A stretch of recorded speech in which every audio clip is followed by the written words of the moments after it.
네, 이 시간 오후 예배드리는 모든 성도님들께 하나님의 은혜와 평강이 함께 하시기를 바랍니다.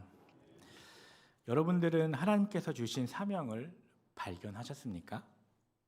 사명자의 삶을 살아가고 계십니까?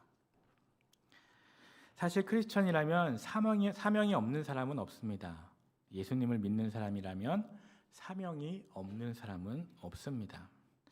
다만 그것을 아느냐 모르느냐의 차이가 있을 뿐입니다. 여러분 지금 자신에게 주어진 사명을 알고 계십니까? 나에게 지금 무슨 사명이 주어져 있는가? 하나님이 나에게 무슨 사명을 주셨는가 알고 계십니까? 하나님이 우리를 부르실 때 사명도 함께 주셨습니다. 크리스천이 되었다는 것, 예수님을 믿어 구원받고 하나님의 자녀가 되고 또 그리스도인이 되었다는 것은 그냥 된 것이 아니라 예수님께서 부르신 것이고 또 부르시면서 사명도 주신 것입니다. 정확히 구분해서 말하자면 소명은 부르심이고 사명은 임무입니다. 하나님께서 우리를 부르실 때는 사명을 함께 주셔서 그것을 이루라 하신 것입니다. 그러므로 이 사명이라는 단어는 우리 인생과 뗄 수 없는 관계인 것입니다. 인생을 제대로 살기 위해서 반드시 수행해야 하는 것이 바로 이 사명입니다. 사명을 아는 것도 중요하지만 또 그것을 행하는 것이 더 중요합니다. 하나님께서 주시는 이 사명을 감당하지 않는 인생은 아무리 세상에서 성공한다 할지라도 하나님 앞에서는 아무 의미가 없는 것입니다. 무엇보다 사명대로 살지 않으면 우리 삶에 능력이 나타나지 않고 행복해질 수가 없습니다. 사명을 주셨는데 그것을 따라 살지 않으면 공허함이 채워지지 않는 것입니다. 이 사명이라는 것은 하나님의 사람이 살아가야 할 삶의 방향을 알려줍니다. 우리 인생에서 가장 중요한 것이 방향입니다. 속도보다 방향이 더 중요한 것입니다. 우리가 엄청 빨리 달릴 수 있는데 아무리 빨리 달려도 죽음의 낭떠러지를 향해 달리는 것이라면 그것이 무슨 소용이 있겠습니까? 그런데 사명은 꼭 필요한 삶의 방향을 알려주는 것입니다. 그리고 그 방향으로 나아가면서 어려움을 만날 때 그것을 뚫고 나갈 수 있는 힘을 줍니다. 그래서 우리에게 사명이 중요한 것입니다. 사명을 받는 그 순간부터 그 사람에게 삶의 방향이 생기는 것입니다. 중간에 수많은 어려움을 만날 수 있지만 그것을 뚫고 나갈 수 있는 힘을 주는 것, 그것이 바로 사명인 것입니다. 나는 이것을 이루어야만 한다라는 사명 때문에 역경을 만나도 뚫고 나갈 수 있는 힘이 생기는 것입니다. 그래서 어려울 때면 더욱 내게 주신 사명이 무엇인가를 찾고 그것을 붙들어야 하는 것입니다. 삶이 어려우면 불평하고 원망하기 쉬운데 어려움이 닥칠 때 우리가 생각해야 할 것은 지금 나에게 주신 사명이 무엇인가라는 것입니다. 어렵다고 불평하고 낙심하고 넘어지는 것, 왜 그렇습니까? 사명을 모르고 사명을 발견하지 못했기 때문입니다. 사명을 알면 그냥 불평하고 절망하는데 머물 수 없습니다. 사명을 알 때 일어나서 나아갈 수 있습니다. 어떤 어려움을 만나도 뚫고 나갈 수가 있는 것입니다. 성경을 보면 모든 하나님의 사람들, 믿음의 사람들에게는 공통점이 있습니다. 그것은 그들에게 사명이 있었고 그들이 사명을 발견했고 또 그 사명대로 살았다는 것입니다. 그들에게는 나는 이것을 위해 내 인생을 건다라고 하며 자기 인생을 정의할 수 있는 사명이 있었습니다. 여러분들도 나는 이것을 위해 지금 내 인생을 살고 있다라고 하는 혹시 내 인생을 정의할 수 있는 사명이 있으십니까? 그리고 그 사명을 위해 살고 계십니까? 그런 사람 중에 하나가 바로 아브라함입니다. 믿음의 조상이라고 하는데 그는 복의 근원으로 부르심을 받은 사람이었습니다. 창세기 12장 2절에서 3절까지 말씀입니다. 내가 너로 큰 민족을 이루고 내게 복을 주어 내 이름을 창대하게 하리니 너는 복이 될지라. 너를 축복하는 자에게는 내가 복을 내리고 너를 저주하는 자에게는 내가 저주하리니 땅의 모든 족속이 너로 말미암아 복을 얻을 것이라 하신지라. 아멘. 이 얼마나 놀라운 말씀입니까? 이 말씀으로 그의 삶이 정의되는 것입니다. 그는 복의 근원이 되기 위해 살아간 사람입니다. 다시 말해 자기로 말미암아 모든 사람이 복을 받게 하기 위해 살아갔던 사람인 것입니다. 아브라함이 갈대아 우르에서 하란으로, 또 하란에서 가나안으로, 또 거기에 기근이 들어서 애굽까지 내려갔다가 다시 가나안으로 돌아오는 그 긴 여정을 거치면서 시행착오도 있었고 실수도 저질렀지만 완전히 빗나가거나 도망가거나 멈추지 않고 계속해서 믿음의 길을 갈 수 있었던 이유가 무엇이었겠습니까? 바로 복의 근원이 되라는 하나님의 분명한 부르심과 사명을 붙들었기 때문이었습니다. 아브라함은 어떻게 그토록 험한 세상에서 믿음으로 버티고 견디며 살아갈 수 있었습니까? 자기가 세상 사람들에게 복이 되어야 했기 때문이었습니다. 나는 이 사람들에게 복을 나누어주는 사람이다 라는 사명 때문이었습니다. 아브라함은 복의 근원이 되어야 한다는 사명 때문에 그렇게 살 수 있었습니다. 그가 믿음의 조상이 될 수 있었던 이유는 바로 그 사명을 따라 살았기 때문입니다. 두 번째로 생각해 볼 사람은 신약 성경에 나오는 세례 요한입니다. 그에게 주어진 사명이 무엇이었습니까? 마태복음 3장 3절 말씀입니다. 그는 선지자 이사야를 통하여 말씀하신 자라. 일렀으되 광야에 외치는 자의 소리가 있어 이르되 너희는 주의 길을 준비하라. 그가 오실 길을 곧게 하라 하였느니라. 아멘. 주의 길을 준비하라. 그가 오실 길을 곧게 하라라는 이 사명 때문에 세례 요한은 삶 가운데 자칫 잘못하면 완전히 빗나가고 타락할 수 있었던 때에도 옳은 길을 지켰습니다. 세례 요한의 삶 가운데 가장 위기가 언제였을까요? 헤롯 안티파스에 의해 핍박당하고 죽음의 위협을 받았을 때였을까요? 아닙니다. 그럼 언제일까요? 그에게 닥친 진짜 위기는 그가 한창 성공하고 있을 때였습니다. 모든 사람이 그가 메시아인가 아닌가 주목하며 수많은 사람들이 그에게 세례를 받으려고 몰려올 때가 바로 그에게 최대의 위기였습니다. 그때는 심지어 군인들, 세리들, 제사장들까지 다 그에게 나와서 세례를 받았습니다. 그렇게 모든 사람이 다 나와서 자기에게 죄사함을 얻게 하는 회개의 세례를 받겠다고 왔을 때, 그가 엄청난 성공을 거두고 있었을 때, 그때가 바로 그에게 최대의 위기 상황이었던 것입니다. 하지만 그는 주님의 길을 예비하라는 그 사명이 세례 요한을 붙들어 주었습니다.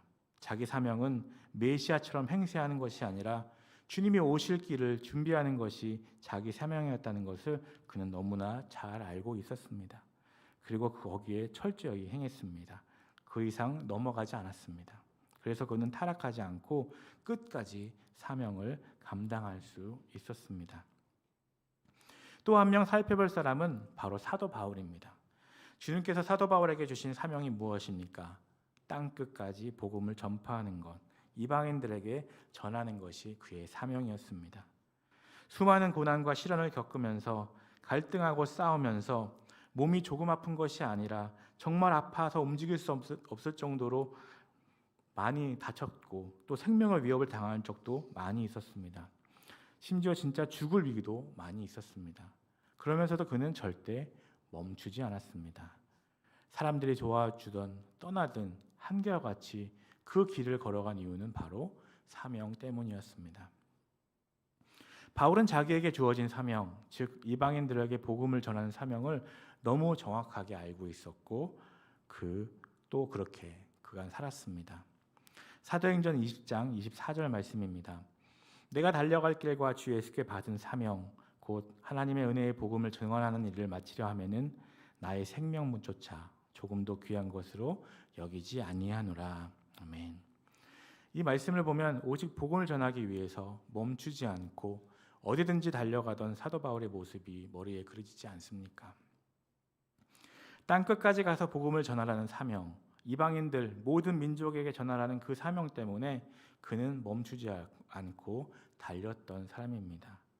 그렇게 힘있게 할 수 있었던 비결은 바로 그가 받은 사명 때문이었습니다. 오늘 본문을 보면 다윗의 사명에 대하여 나옵니다. 하나님이 그에게 주신 사명이 무엇이었습니까? 오늘 말씀 사무엘 5장 1절에서 3절 말씀입니다. 이스라엘 모든 지파가 헤브론에 이르러 다윗에게 나와 이르되 보소서 우리는 왕의 한 골육이니이다. 전에 곧 사울이 우리의 왕이 되었을 때에도 이스라엘을 거느려 출입하게 하신 분은 왕이시었고 여호와께서도 왕에게 말씀하시기를 내가 내 백성 이스라엘의 목자가 되며 내가 이스라엘의 주권자가 되리라 하셨나이다 하니라. 이에 이스라엘 모든 장로가 헤브론에 이르러 왕에게 나아오매 다윗 왕이 헤브론에서 여호와 앞에 그들과 언약을 맺으며 그들이 다윗에게 기름을 부어 이스라엘 왕으로 삼으니라. 아멘. 여기서 이스라엘 백성이 말하는 것은 하나님께서 다윗에게 주신 사명을 자기들도 알고 있었다는 것입니다. 그것은 다윗이 이스라엘의 목자가 되는 것이었습니다. 이스라엘의 주권자인 왕이 되는 것이 다윗에게 주신 사명이라는 것을 다윗 자신도 알았고 이스라엘 백성들도 알았습니다. 그런데 의문이 드는 것은 그것을 다 알았으면서 왜 다윗을 왕으로 삼지 않았었나 하는 것입니다. 물론 사울이 두려웠기 때문이었습니다. 이제 사울이 죽은 후에 모든 백성이 다윗을 왕으로 삼겠다고 온 순간에 대한 이야기가 바로 오늘 본문 내용입니다. 바로 그 사명, 즉 이스라엘의 왕이 되는 사명이 다윗의 삶에 어떻게 작용했을까요? 첫째로 그 사명은 그의 삶의 방향을 잡아주었습니다. 다윗이 받은 사명은 혼란스러운 상황 속에서도 나침반처럼 삶의 방향을 잡아주었습니다. 지금은 내비게이션을 보고 길을 찾아가지만 예전에는 나침판을 보며 방향을 알았습니다. 그 나침판처럼 그의 사명이 삶의 방향을 잡아주었던 것입니다. 그래서 그는 하나님의 마음에 꼭 맞는 합한 사람이 되었던 것입니다. 다윗은 사울을 죽일 기회가 2번이나 있었습니다. 그때 분명히 인간적으로는 자기를 괴롭히는 사울을 죽이고 싶었을 텐데 다윗은 사울을 쉽게 죽일 기회가 주어졌을 때도 죽이지 않을 수 있었습니다. 어떻게 그럴 수 있었습니까? 그의 사명, 즉 이스라엘이 되는 사명 때문이었습니다. 나중에 아들 압살롬이 반역해서 다윗이 예루살렘을 떠나 피신할 때 시므이라고 하는 베냐민 지파 사람이 와서 다윗을 마구 저주합니다. 다윗이 하지도 않은 일에 대해 저주하고 가짜 뉴스를 선포하며 모욕과 막말 대잔치를 벌입니다. 그때 다윗은 그것을 처리할 힘도 있었고 그저 장군 하나만 보내면 그를 죽이는 것은 일도 아니었지만 다윗은 그를 죽이지 않았습니다. 나중에 일이 잘 풀려서 다윗이 왕자로 돌아온 다음에도 시므이를 죽이지 않았습니다. 다윗이 시므이를 죽이지 않겠다고 한 이유가 무엇입니까? 사무엘하 19장 22절 말씀입니다. 다윗이 이르되 스루아의 아들들아 내가 너희와 무슨 상관이 있기에 너희가 오늘 나의 원수가 되느냐? 오늘 어찌하여 이스라엘 가운데서 사람을 죽이겠느냐? 내가 오늘 이스라엘 왕이 된 것을 내가 알지 못하리요 하고. 스루야의 아들들은 다윗의 장군들인 요압과 아비새를 말하는데 사실 그들은 다윗의 조카들입니다. 그들이 하나님께서 기름 부어 세우신 왕 다윗을 저주한 시므이를 죽이는 것이 마땅하다고 말하며 자기가 죽이겠다고 했지만 다윗은 그들에게 시므이를 죽이지 말라고 합니다. 만약 그때 시므이를 죽이면 어떻게 되겠습니까? 이스라엘 전체에 분열이 일어나게 됩니다. 특히 시므이의 출신 지파인 베냐민과 사울 집안은 다윗을 대적하게 되고 절대 돌아오지 않게 되었을 것입니다. 우리는 나에게 잘해주는 사람, 또 내 말을 잘 듣고 따르는 사람, 내 편인 사람, 마음이 잘 통하는 사람과 함께하며 일하고 싶지 나를 대적하는 사람이나 껄끄러운 사람과는 함께 일하고 싶지 않습니다. 그러나 다윗은 자기가 좋아하고 자기를 잘 따르는 사람들만의 왕이 아니라 이스라엘 백성 전체의 왕으로 부르심을 받았다는 것을 잘 알고 있었습니다. 나를 비판하는 사람, 나를 싫어하는 사람이 백성 가운데 있더라도 나는 그들의 왕이기도 하다라는 사명을 잘 알고 있었습니다. 바로 이것이 사명입니다. 이 사명이 다윗이 방향을 잃어버리지 않게 붙잡아 주었습니다. 왜 다윗이라고 자기를 모욕하고 저주한 시므이를 단칼에 베어버리고 싶지 않았겠습니까? 그러나 그를 베어버릴 때 더 이상 이스라엘 전체의 왕이 될 수 없다는 것을 너무 잘 알고 있었습니다. 그렇게 하면 이스라엘에 분열이 온다는 것을 너무나 잘 알고 있었습니다. 그래서 자신의 그런 본능을 누르고 하나님이 주신 사명을 따라 나아갔던 것입니다. 4절에서 5절 말씀입니다. 다윗이 나아가 30세에 왕위에 올라 40년 동안 다스렸을 때 헤브론에서 7년 6개월 동안 유다를 다스렸고 예루살렘에서 3년 동안 온 이스라엘과 유다를 다스렸더라. 아멘. 다윗은 유다 지파 출신이기 때문에 먼저 유다 지파의 우두머리가 됐는데 그때 이스라엘 백성 전체가 그에게 나와서 왕으로 삼는 장면이 바로 오늘 말씀입니다. 다윗이 사울에게 쫓겨 도망자로 살았던 기간이 10년 정도 됩니다. 그런데 다윗이 30세에 왕이 되었다면 계산이 어떻게 됩니까? 20세부터 도망자로 살았다는 말이 됩니다. 그러니 다윗은 20대라는 황금기 내내 죽음의 위기를 겪으며 쫓겨다녔습니다.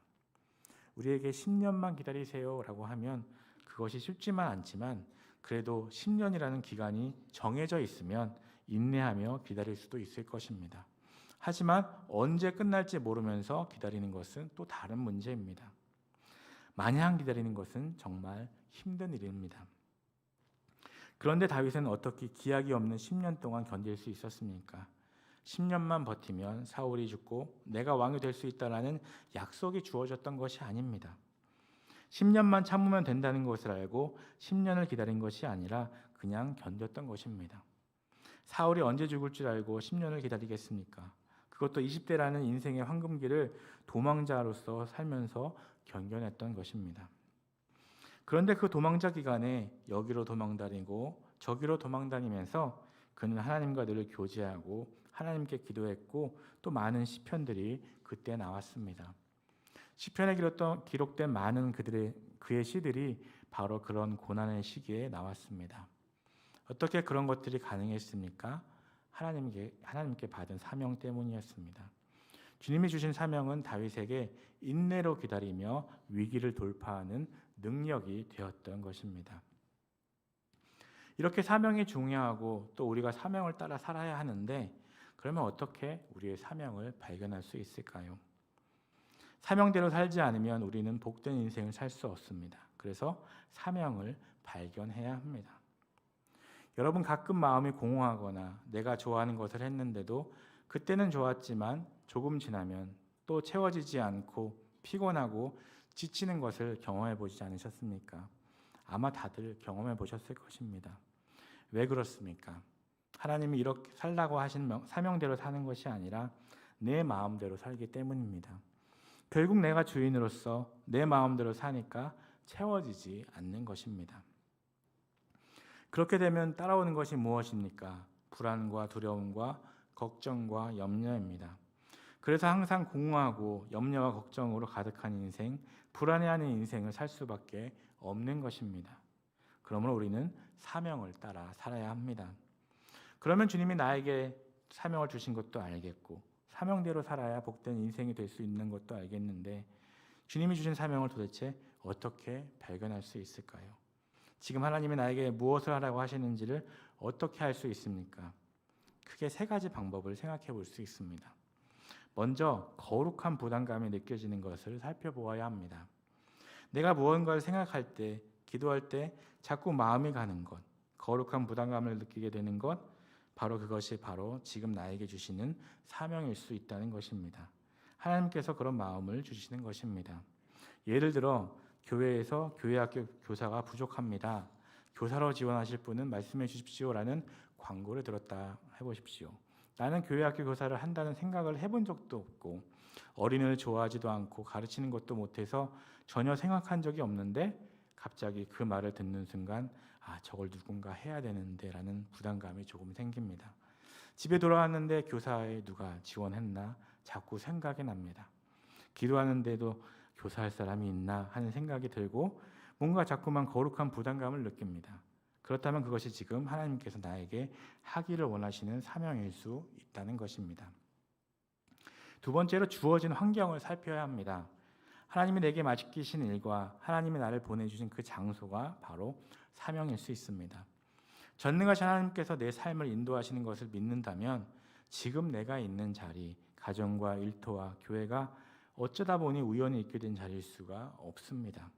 이 자리는 하나님께서 보내신 자리이고 이 일은 하나님께서 나에게 맡기신 일이기에 바로 그것이 사명이 될 수 있습니다. 마지막으로 나에게 주어진 이름을 확인해야 합니다. 제 딸은 저를 아빠라고 부릅니다. 그것이 제 사명입니다. 제 아내가 저를 남편이라고 부릅니다. 그것 또한 사명입니다. 아내이신 분은 바로 그것이 자신의 사명입니다. 엄마 또는 어머니라는 이름을 가지신 분은 바로 그것이 사명일 수 있습니다. 아들이라는 이름, 딸이라는 이름을 가진 분은 바로 그것이 사명입니다. 다른 분들이 저를 목사라고 부르는데 그것 또한 제 사명입니다. 장로, 권사, 집사라는 것이 바로 사명입니다. 내가 크리스천이라는 것, 그 자체가 바로 사명입니다. 지금 내게 주어져 있는 그 어떤 이름이라도 바로 그것이 사명인 것입니다. 그렇다면 나는 지금 어떤 이름을 갖고 있는지 생각해 보시기 바랍니다. 저는 아무 이름도 없습니다 라고 할 수는 없습니다. 각자 이름을 다 가지고 있습니다. 그것이 어떤 이름이든지 바로 그것이 사명입니다. 바로 그것이 내가 하나님께 주신 인생을 제대로 살기 위해 붙잡아야 할 사명인 것입니다. 오늘 신인집사 헌신 예배를 드리고 있는데 집사로 내가 최선을 다하는 것이 바로 사명인 것입니다. 조금 다른 각도에서 보면 나의 주변 사람들이 나를 바라보는 기대와 시선도 사명이 될 수 있습니다. 사람들의 시선을 의식하거나 남들이 나를 어떻게 볼지 그들의 이목을 끌라는 것이 아닙니다. 하지만 내 주변 사람들이 나를 바라보며 가지는 그 기대를 저버리지 말아야 한다는 것입니다. 바로 그것이 사명이 될 수 있기 때문입니다. 제가 목사이는데 여러분들이 길에서 저를 보셨습니다. 제가 운전을 하고 가는데 제가 막 이리저리 막 왔다 갔다 깜빡이도 안 켜고 막 새치기 하고 막 과속하면서 막 다니는 것을 보셨습니다. 그러면 여러분들이 저를 보고 우리 이 목사님은 진짜 목사다운 사람이구나 생각하시겠습니까? 아니 목사가 어떻게 저럴 수 있나 아마 이렇게 생각하실 것입니다. 내 가족이나 친한 사람들이나 아는 사람들이나 교회 성도들이나 친구들이 주변 사람들이 나를 바라보면서 기대하는 것이 있습니다. 내 이름과 연결하면서 기대하는 것이 있습니다. 우리가 예수님을 믿고 교회에 다니는 사람들인데 저 사람은 교회에 다니는 사람들이라는 기대치가 있습니다. 바로 그것이 사명인 것입니다.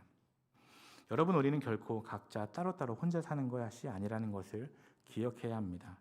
특히 교회라는 것은 함께하는 공동체입니다. 우리 믿는다는 것 자체가 이렇게 신앙생활을 같이 하는 것입니다. 그런데 어떤 사람들은 함께하는 것이 힘들어서 개인주의로 나아갑니다. 다른 사람들을 생각하지 않고 그냥 자기 마음대로 사는 사람들도 있습니다. 그런 개인주의는 이 시대의 가장 치명적인 문제 중 하나입니다. 남들이 뭐라 하든지 그냥 내 마음대로 살겠다는 것은 올바른 자세가 될 수 없습니다. 우리는 서로를 바라보고 기대하며 살아가는데 그 기대에 부응하며 살아가는 것이 사명인 것입니다. 이런 정도면 우리 모두 사명을 분명히 발견할 수 있다 생각됩니다. 특히 내가 지금 맡은 것이 무엇인가, 내 이름이 무엇인가 그것을 생각하면 우리는 사명을 모를 수가 없습니다. 우리는 그 사명을 분명히 알아야 하고 또 그 사명을 붙들어야 합니다. 그리고 가장 중요한 것은 그 사명을 따라 살아가야 하는 것입니다. 하나님께서 지금 나에게 주신 사명을 붙들고 그것을 따라 조금 하다가 그만두는 것이 아니라 끝까지 살아냄으로써 하나님이 보시기에 참으로 귀하고 복된 인생을 살아가는 저와 여러분 되시기를 간절히 소망합니다.